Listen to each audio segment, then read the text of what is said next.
Okay, Hockey Talk Luxembourg, episode 8.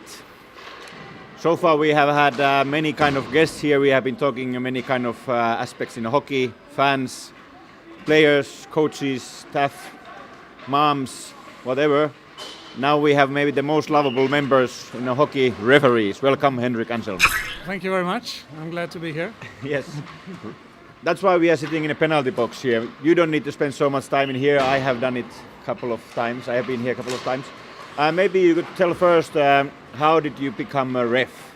You are a pretty known face inside of the ring with this nice jersey in Luxembourg. How, when and how and why did you decide to become a ref?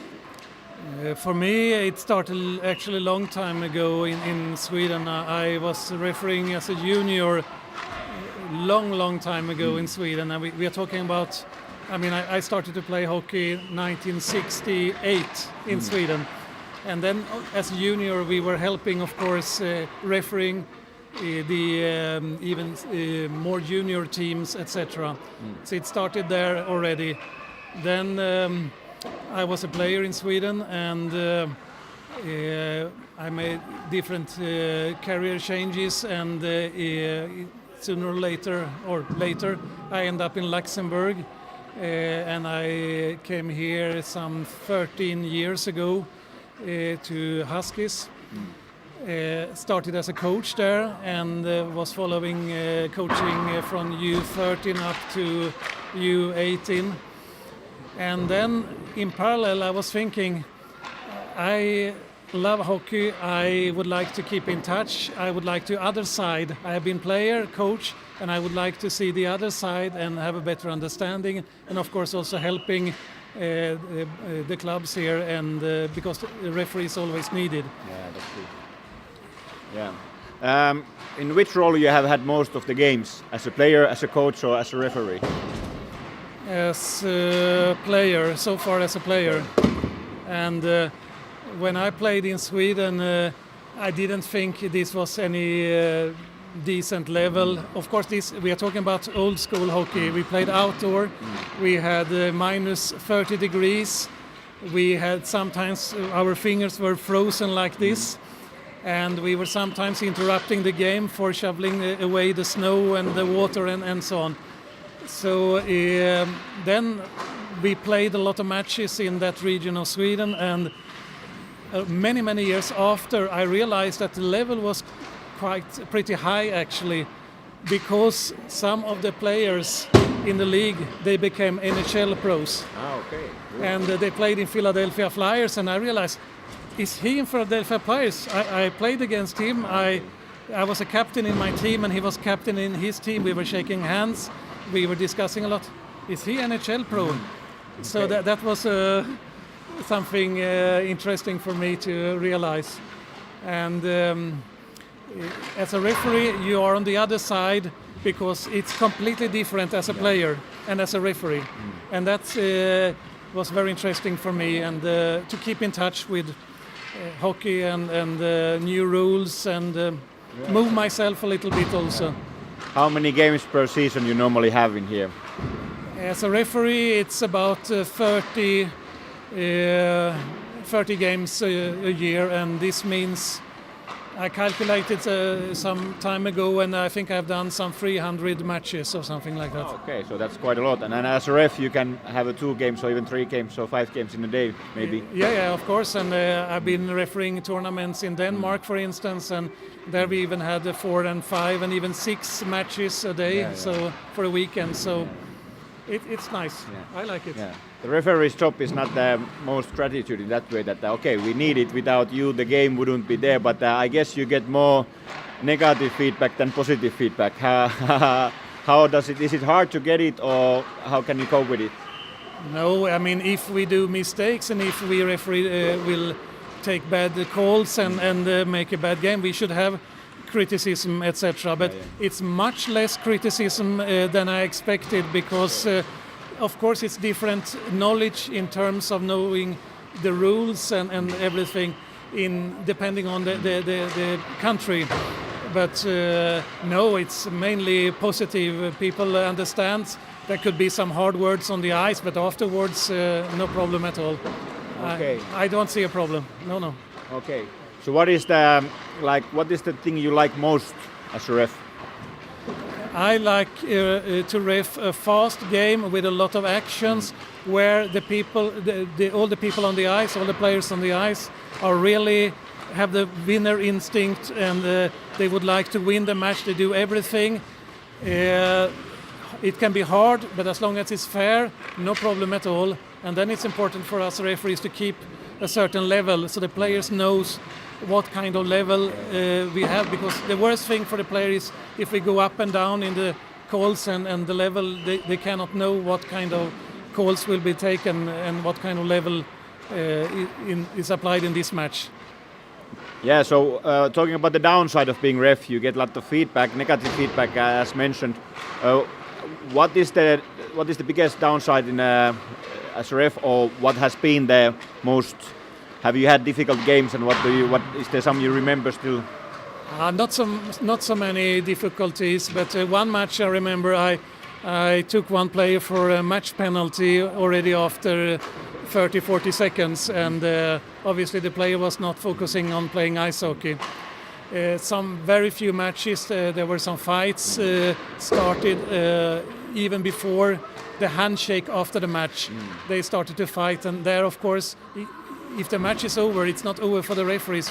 We still have to be on ice and check that everything, handshake and everything goes well, etc. So, but in total, let's say really problematic matches, I'm talking about 4, perhaps 5 matches out of so far 300. Yeah, so it's not that much. No. Which one is the hardest? Are the players or the coaches or the spectators who gives most feedback? Yeah, some coaches during the years has been really difficult, because even if I explain, they don't understand that their own player, their own team players can have a penalty.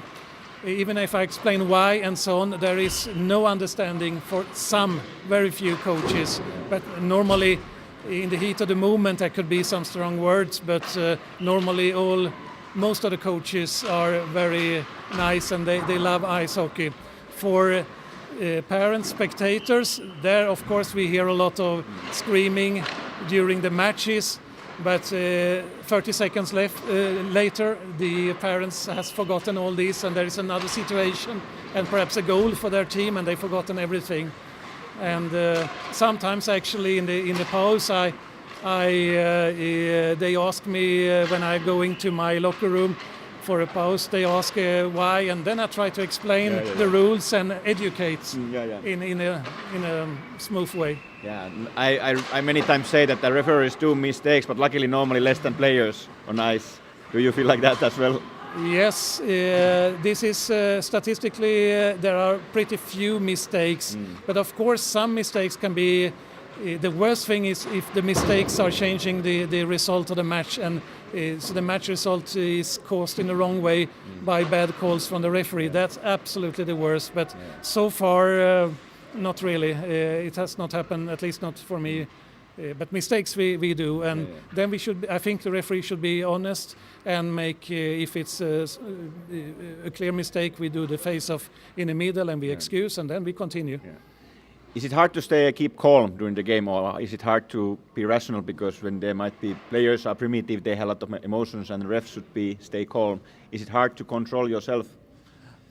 I think it depends on the personality you have, but for me it's the tougher discussions, the calmer and more. I try to be reasonable, etc. But then it's also important to draw a line, because we decide, we take the calls, and we don't allow too much stupid things to be said. So of course we try to be reasonable and polite and so on, but still at the end we decide, we explain why, and our decision is what is valid for the match.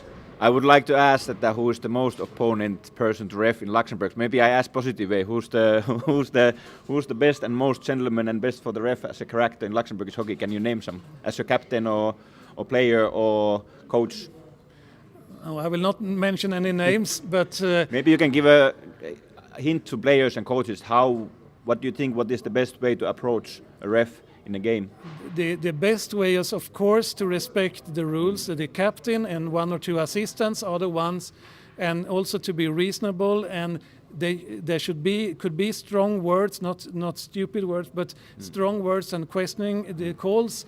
But the important thing for a captain is, of course, to listen and understand the explanation, and also get the feeling, because we referees, we have a feeling for each match, which kind of tempo it is, what kind of level we play with, and try to have the game in a good way, and so it will be nice ice hockey.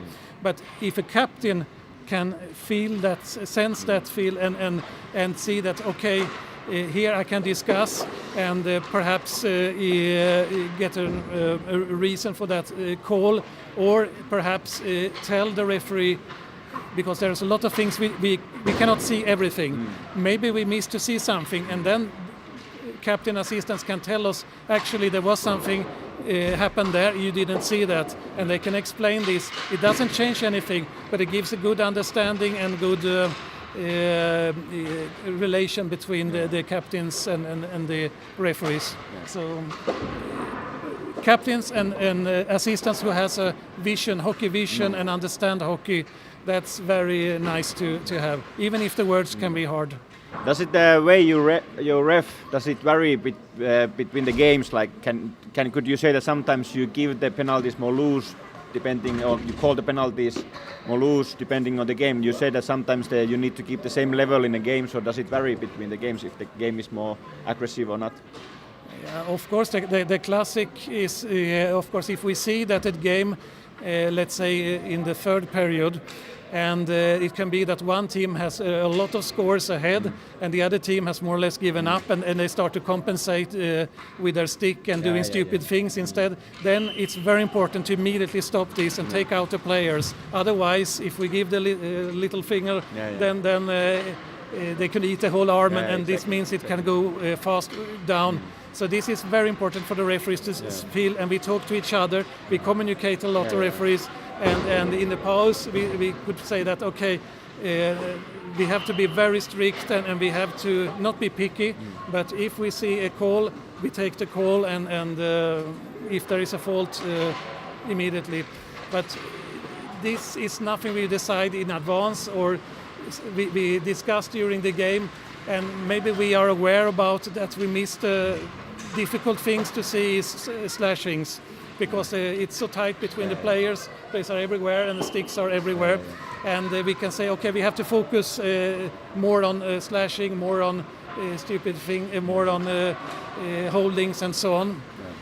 So this is, we are adjusting, so it will be a nice match at the end. That's the end result. Nice. That's the aim of the to be fair and have a nice match. Exactly. Okay, that's it. I think I need to thank you. We don't do that too often. Mostly we just complain. You're really important people in this sport, and on behalf of whole Luxembourgish hockey, now I say thank you, and always we can watch this video if we forget that. So thank you for the interview. Perfect. Thank you very much. Yeah. Yes.